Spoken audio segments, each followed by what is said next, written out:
Morning. I was listening to somebody the other day. Well, not somebody, Jim Rohn. And he said something that was just really profound. And it happened when I was on the way to breakfast at the park, a little homeless ministry that I'm involved in with some friends of mine. If you know me well, I talk about it often. And it feels like when it's rained hard lately, it's on Sunday mornings. So I was a little frustrated on the way driving there, but been working hard on my mind, hard on the way I think, and still dropping the ball a lot. It's definitely a process, and you find yourself, you get frustrated. I was frustrated with the weather, the different things that we get frustrated. And I heard Jim Rohn. Jim Rohn said, instead of becoming frustrated, become fascinated. And I said, wow, that is really profound. So I immediately, it popped in my mind, I can't change the weather, but I can change my mood. I can't control the weather, but I can control my mood.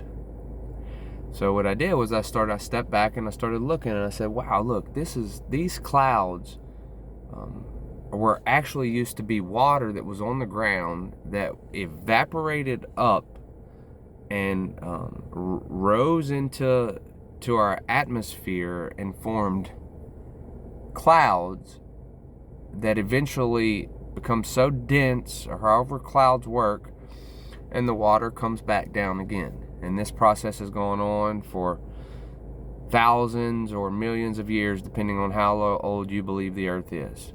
But it's been going on for a long time, no matter what. It's been going on long before us, and it'll go on long after us.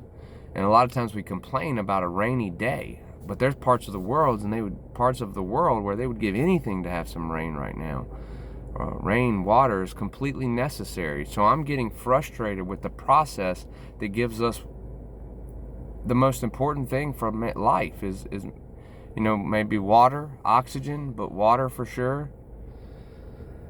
Carbon dioxide for plants, some different stuff, but I mean, water is absolutely necessary. We cannot live without water. Our bodies are something like 75-80% water.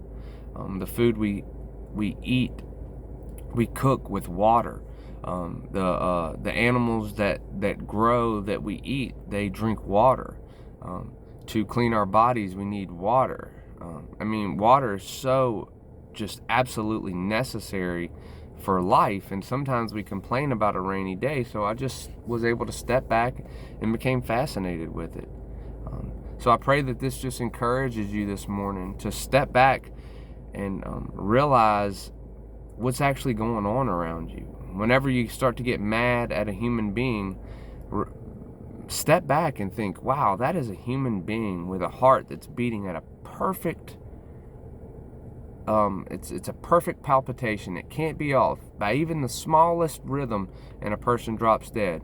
And that person is doing that. And that's an image bearer of the living God who spoke the universe into existence. So let me slow down and not become so frustrated with the way that this human is acting, and even frustrated to the point to where I justify my behaviors, my immature behaviors, my outbursts, my triggers, because I'm so frustrated with what that person's doing that I've now neglected my personal responsibility, my self-control, all the different things that the Holy Spirit through God gives to me. But even if you're not a Christian, we still all can practice self-control.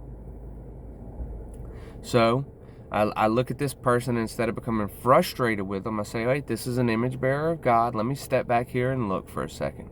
Okay.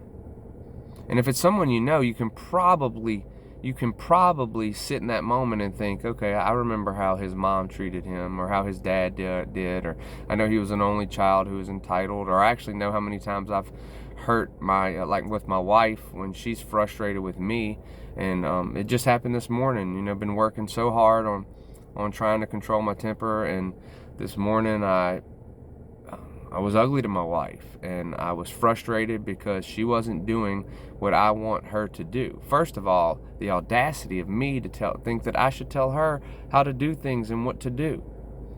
So maybe if I would have stepped back in that moment and said, hey, maybe she's, doesn't want to listen to you because you're inconsistent.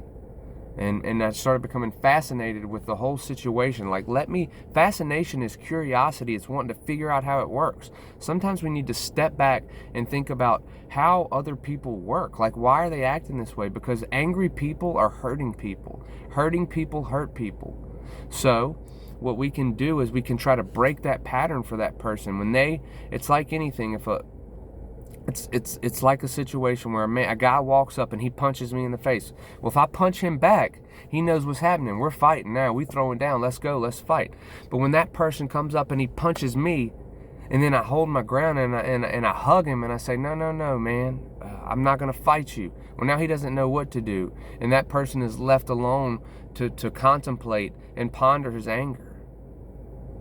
So let's break patterns. Let's help people break patterns. Let's be pattern breakers. So today I just encourage you, in whatever different things in your life, when you start getting frustrated, like the Navy SEAL Jocko Willink told one time, there was a story. They were getting ready to, they were in a training drill, and they had to take an area.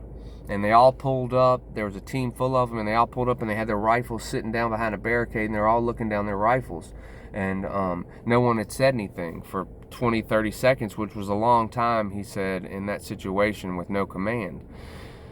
So everybody was waiting for somebody to say something, but they were all just staring down the barrel of their gun. So he stepped back and he took a look and he scanned the area.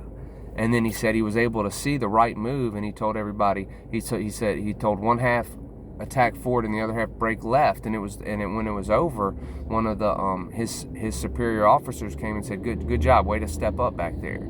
And all he did was he stepped back for a second and he took a look and he got curious, and he was able to understand. Sometimes in situations we just need to step back, like Jocko Willink did right there, and take a look, get a better view, slow down, don't get frustrated, become fascinated. And in our fascination and in our curiosity, we can find the truth of what's really happening, and then we can respond to the truth. Because most of the time when we're frustrated and emotional, we're being led by lies. And that's the enemy, and that's not God, and that's not where we want to be. So sometimes we just need to step back for a second in our frustration and just take a look. Get off the tunnel vision with the blinders on, where I only see what Hank wants to see, and Hank's worldview, and the way that Hank thinks, based on what Hank did, based on what Hank wants, based on what Hank knows, based on how great Hank thinks he is, and just stop and say, hey, there's a whole world out here. Okay, 8 billion different people, and many of them far more intelligent than I am. Let me humble myself, and my wife is one of the smartest women I know. She's I need to respect and understand that just because I think something is a certain way, that doesn't mean that it's correct. And I need to be respectful and be humble to the smart people in my life, especially my wife. So this is for me too. We make bad decisions in times of frustration. So calm down, and like Jocko Willink did, take a step back, get that bigger view. It's like if you've ever gone downtown in Baton Rouge or anywhere in downtown Baton Rouge, you can go up to the top of the state capitol, and you can actually see how most of Baton Rouge is laid out. You can see across the river to West Baton Rouge. You have a great view of the Mississippi River Bridge, and there's just a whole bunch of stuff, and you're able to see a lot more clearly. Oh, okay, so like that's where that road goes. Oh, okay, that's where those neighborhoods sit right there. Okay, I see. I didn't realize the Mississippi, it's not really as huge as I thought it was, but it's still really big, or vice versa. You can see the different plants, and you say, oh, okay, that's what Exxon looks like. You're able to step back and you get a bigger view. But it's just because you've gone up to the top of a building, and now you're looking at the bigger picture. We have the ability to do that. That's what makes us different than horses or pigs. It's our mind. It's our mind. It's our prefrontal cortex. It's our ability to not just react. We can plan. We can slow down. We can think profoundly. Humans, the only difference between us and all the other animals is our brain. That's what God gave us that's different. Our ability to reason. They say don't count your eggs before you hatch. Of course we can count our eggs before we hatch. We can plan how many eggs we want to have. And then if some eggs don't hatch, we can say, hey, look, I planned on having this many eggs. Let me go get some more. We have an amazing ability to step back and use reasoning and profound thinking and prayer and truth. Every lie that you believe means that there's a truth you're not believing.